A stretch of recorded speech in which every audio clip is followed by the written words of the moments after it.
Bonjour et bienvenue sur mosprepa.com.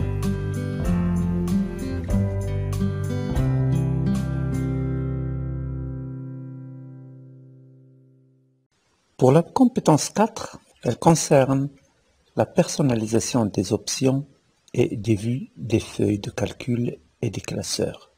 Dans le cadre de cette compétence, on va voir les points suivants. Tout d'abord, la personnalisation des vues. Dans ce point, on va voir comment masquer les feuilles de calcul, les différents modes d'affichage et créer les vues personnalisées. Dans la création d'une vue personnalisée, on va profiter pour voir comment figer les volets, comment appliquer un zoom, fractionner la fenêtre, masquer des lignes et des colonnes, et puis les étapes pour créer une vue personnalisée. Pour le deuxième point, personnaliser les options du classeur. Dans ce point-là, on va voir comment ajouter des valeurs aux propriétés, afficher les formules, personnaliser la barre d'outils d'accès rapide et personnaliser le ruban. Le troisième point concerne l'enregistrement d'une macro simple. On va voir tout d'abord c'est quoi une macro, et puis enregistrer la macro et attribuer des touches de raccourci à une macro.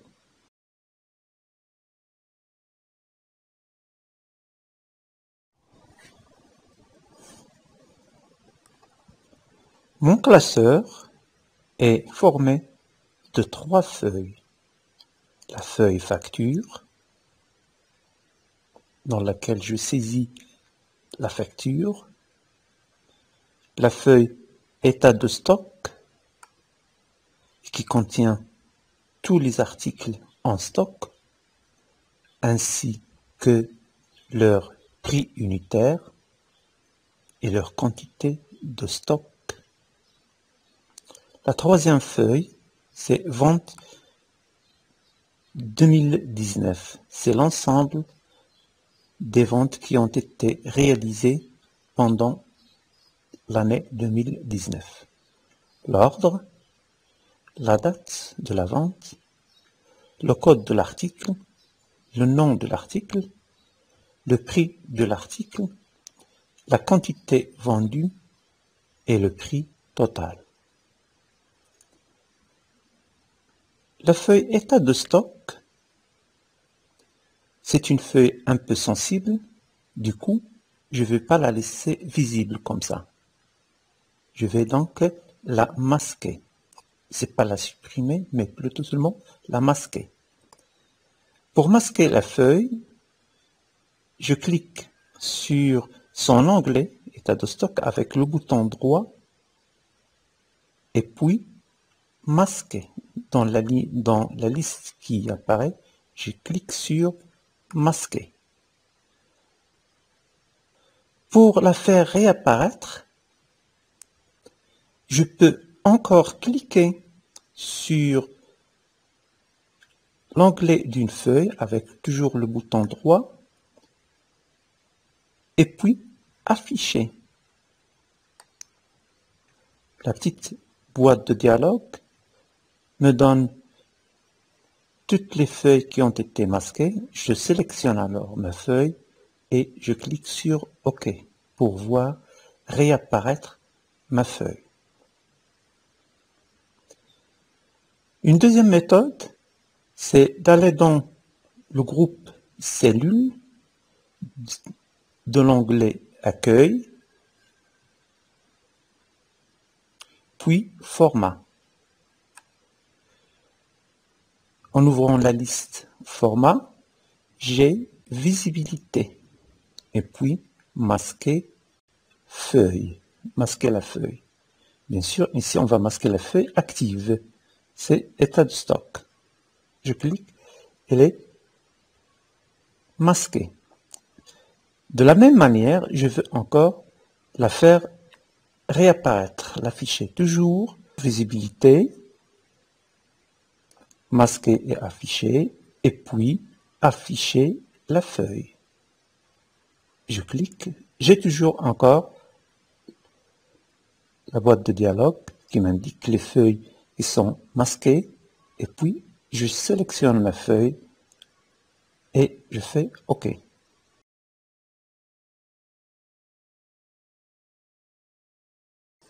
Trois modes d'affichage sont disponibles dans Excel. Ces trois modes sont visibles en bas de l'écran sur la barre d'état. Le premier mode, c'est le mode normal. Le deuxième, c'est le mode mise en page. Et le troisième, c'est le mode aperçu des sauts de page. Ces trois modes sont aussi accessibles dans le menu affichage.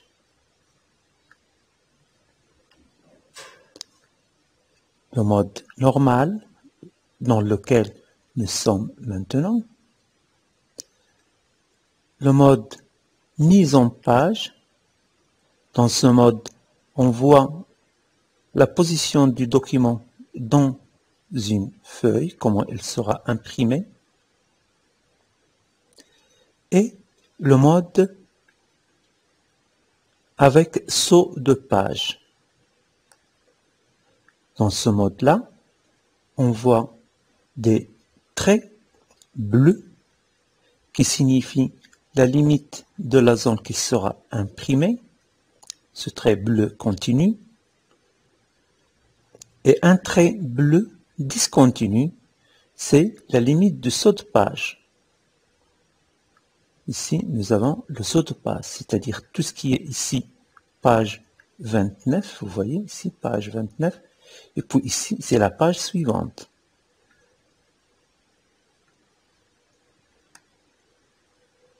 « 29, 31, etc. » les pages. On peut faire glisser le trait en pointillé pour le déplacer vers la droite. Ainsi, on aura déplacé le saut de page.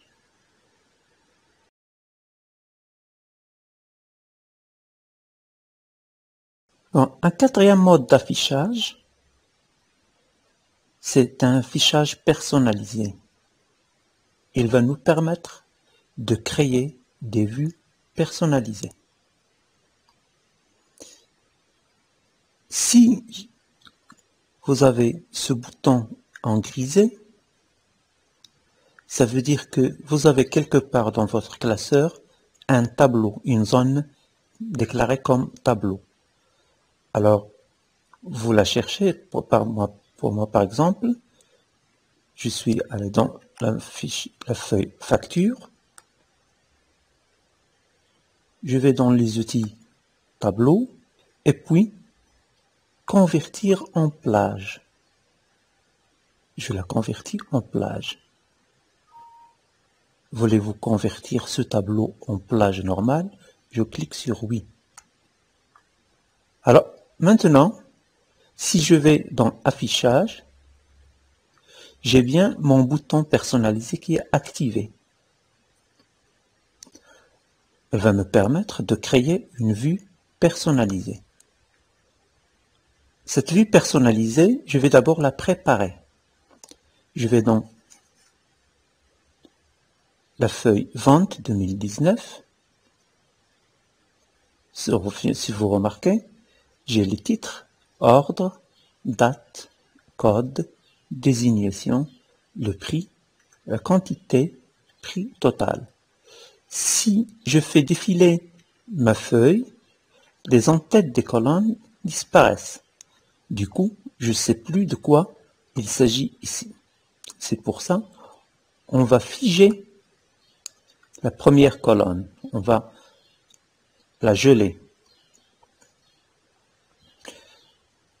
Toujours dans le menu affichage, j'ai le bouton figer les volets dans le groupe fenêtre. Si je clique sur la liste, j'ai figé les volets, figé la ligne supérieure, figé la première colonne. Ce que je veux moi, c'est figer la ligne supérieure. Je clique comme ça. Remarquez maintenant, si je fais défiler ma feuille, j'ai toujours la première ligne qui est affichée, les en-têtes des colonnes qui sont affichées. J'ai figé la première ligne. Ça, c'est la première opération. La deuxième opération que je vais faire pour ma vue, c'est zoomer sur le tableau pour réduire la taille un peu. C'est pour ça que je vais toujours dans le bouton, dans le menu affichage, zoom, le groupe zoom, je vais dans zoom. Voilà, et je choisis un zoom un peu plus petit. Au lieu de 100%, je vais faire 75% et je valide. J'ai maintenant mon tableau qui est zoomé.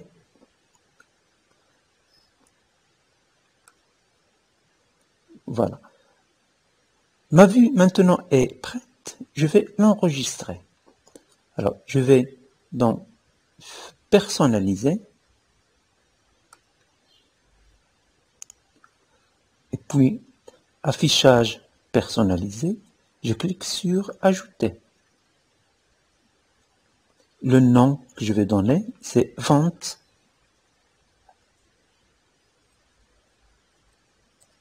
Vente 2019. Je laisse les options paramètres d'impression et paramètres masquer les lignes, etc. cochées. Je clique OK. J'ai créé une vue personnalisée. Je retourne au zoom 100%.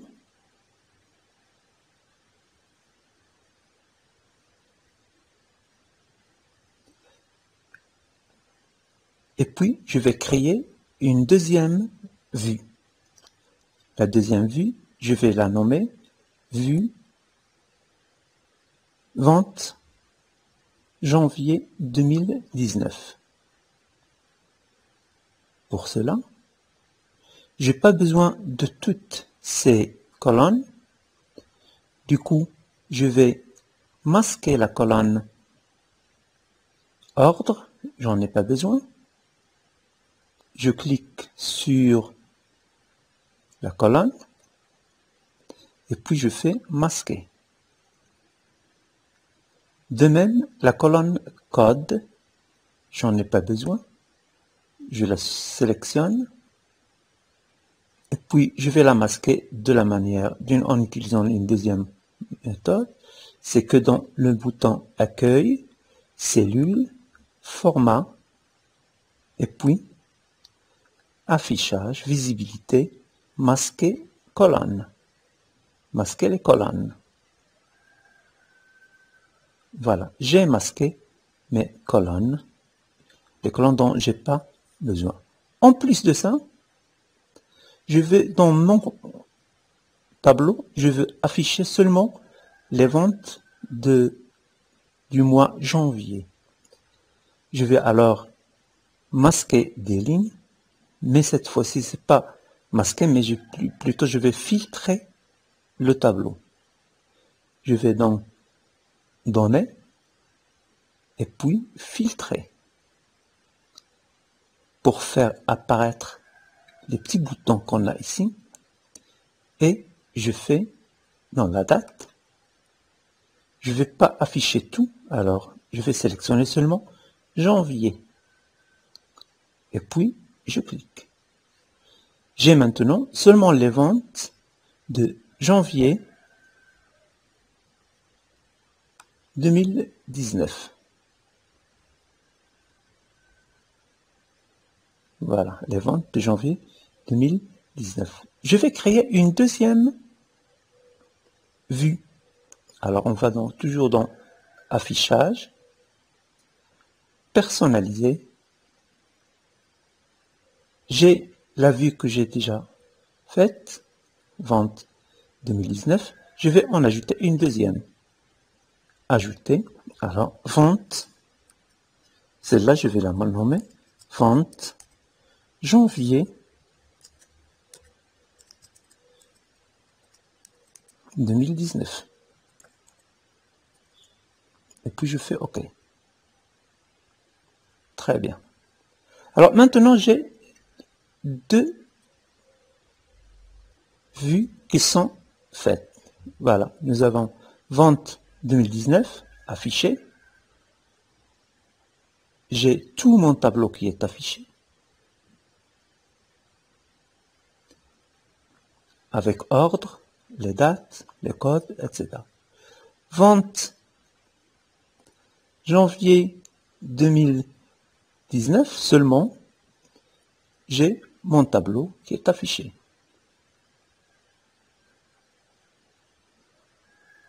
J'ai seulement date, désignation, le prix, etc. J'ai créé deux vues personnalisées.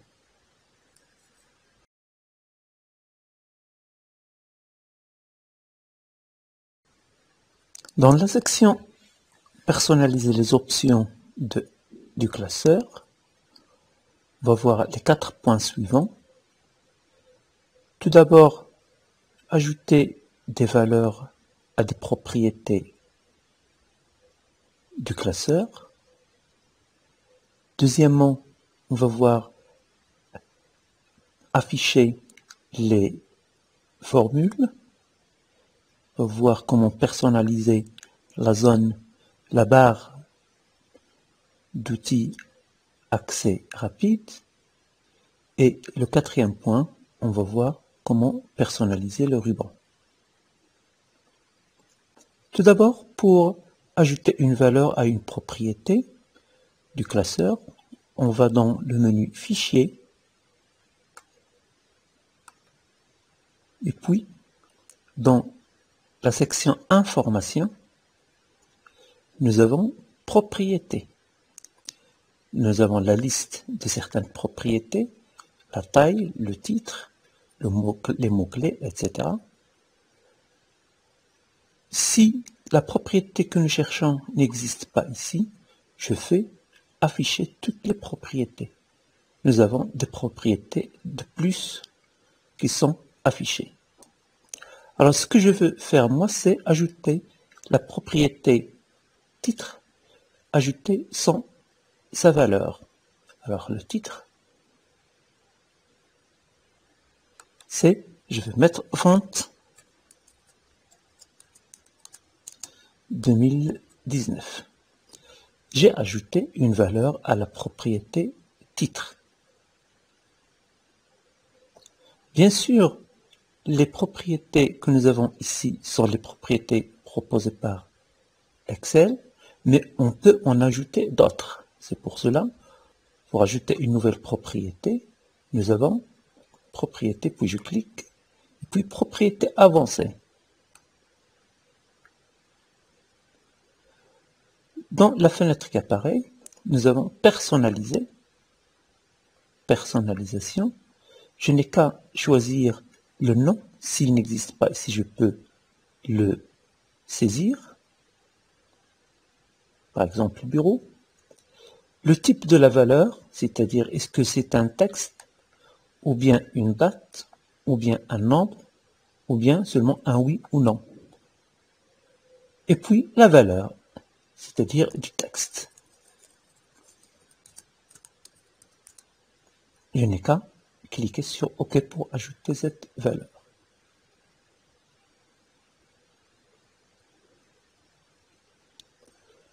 Le deuxième point, c'est afficher les formules. Nous avons bien sûr quelques cases qui contiennent des formules. Ces formules, on les voit bien dans la barre de formules, mais elles ne sont pas affichées dans les cellules. Pour les afficher dans les cellules, on va dans le menu Formules, et puis dans le groupe Vérification des formules, nous avons Afficher les formules. Je clique. Nous avons les formules qui sont affichées dans les cellules. Pour les masquer, je clique encore sur Afficher. Le troisième point, c'est personnaliser la barre d'outils Accès rapide. Remarquez que dans cette barre, nous avons déjà des petits boutons Rétablir, Annuler, Enregistrer, et puis Enregistrer automatiquement, ou bien Enregistrement automatique. Si j'ouvre la liste, je vois bien ces éléments qui existent déjà, qui sont cochés. Bien sûr, je peux cocher les autres si j'en ai besoin. Par exemple, ordre croissant. Si je clique, j'obtiens le bouton ordre croissant qui est ajouté. Si un bouton n'existe pas dans la liste, je peux le chercher dans les autres commandes. Je clique sur Autres commandes et ici, je vais chercher des boutons. Alors, ici, nous avons des boutons commandes courantes, c'est-à-dire les boutons courants qu'on trouve dans les différentes rubans. Mais on va chercher d'autres. On va faire toutes les commandes pour afficher toutes les commandes. Voilà, j'ai maintenant toutes les commandes. Et maintenant, je vais chercher des commandes dont j'ai besoin et qui ne sont pas accessibles en passant par les différents rubans. Par exemple, je cherche appareil photo. Alors, je pense que je l'ai dépassé. Appareil photo. Le voilà. Et puis, je fais ajouter. J'ai mon appareil photo qui est ajouté ici. De même, je vais chercher calculatrice. Les noms ici sont classés par ordre alphabétique, du coup, calculatrice.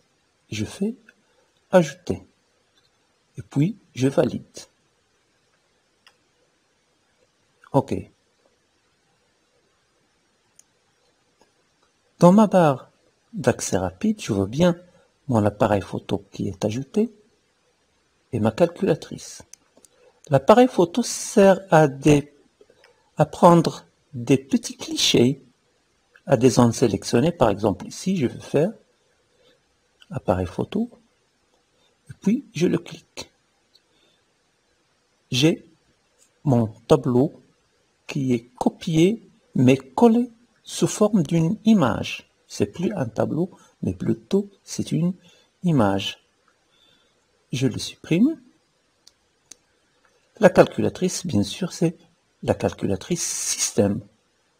Alors, c'est un raccourci vers la calculatrice système.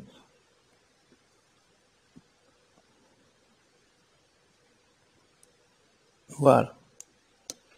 Le quatrième point, c'est personnaliser le ruban. Alors, pour personnaliser le ruban, je vais cliquer avec le bouton droit sur un endroit vide du ruban et puis personnaliser le ruban. Alors, pour le ruban, nous avons différents éléments qu'on peut ajouter ou bien supprimer.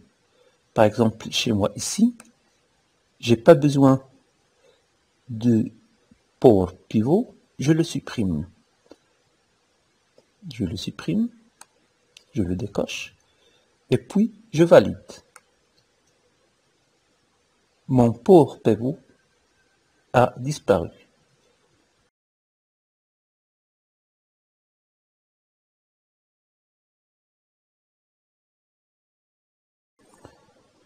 Une macro est un ensemble d'actions qu'on fait dans un ordre donné pour effectuer une tâche. Ces opérations sont groupées sous un nom qu'on appelle macro, initialement appelé macro-commande, c'est-à-dire un ensemble de commandes. Par exemple, on veut créer une macro qui affiche la feuille masquée état stock.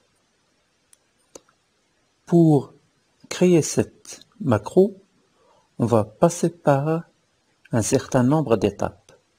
Ces étapes-là sont d'abord cliquer avec le bouton droit sur l'onglet d'une feuille visible. La deuxième étape, cliquer sur afficher. La troisième étape, choisir la feuille à afficher dans la liste. Et la quatrième étape, valider en cliquant sur OK. Alors pour créer la macro, on passe par le menu affichage et le groupe macro. J'ouvre la liste et puis enregistrer une macro.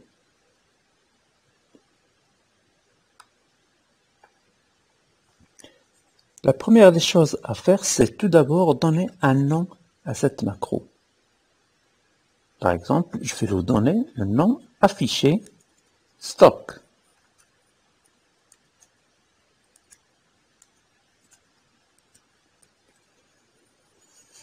Puis je clique sur OK. À partir de maintenant, toute opération que je fais sera enregistrée. En bas, sur la barre d'état, nous voyons un carré, un bouton carré qui indique que l'enregistrement est en cours. Alors, nous avons dit que la première étape, c'était quoi? C'était cliquer avec le bouton droit sur une feuille visible. Puis, la deuxième étape, c'est cliquer sur afficher. La troisième étape, c'est cliquer sur le nom de la feuille, état stock. Puis, OK. Notre feuille est affichée. Nous avons fini. On va arrêter l'enregistrement. Ou bien en cliquant sur le bouton, ou bien dans le menu arrêter l'enregistrement. Notre macro est enregistrée. Si j'ouvre la liste, je clique sur afficher les macros. J'ai bien ma macro qui est affichée, qui est enregistrée. Afficher stock.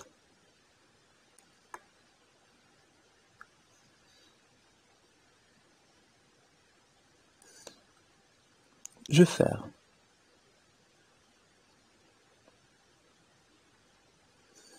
Alors, je masque de nouveau ma feuille et puis j'exécute la macro. Pour l'exécuter, toujours dans macro, afficher les macros et puis exécuter. Ma feuille est devenue visible. La macro fonctionne bien. Alors, au lieu d'aller chercher à chaque fois la macro dans les menus, je peux lui attribuer un raccourci clavier. Alors pour lui attribuer le raccourci clavier, alors je vais toujours dans macro, afficher la macro, et puis je sélectionne ma macro dans la liste et je fais dans options.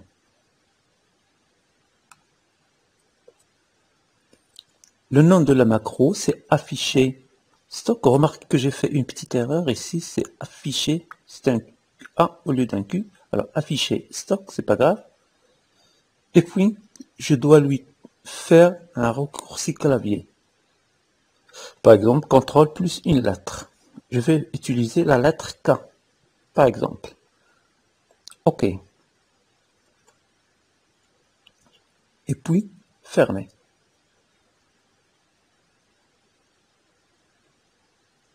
Alors, je clique encore pour masquer ma feuille. Ma feuille est masquée maintenant. Le raccourci que j'ai utilisé, CTRL K. Je fais CTRL K. Ma feuille est visible maintenant en utilisant le raccourci CTRL K. Comme activité à faire, je vous charge de faire une autre macro pour masquer cette fois-ci la feuille et lui attribuer un raccourci clavier.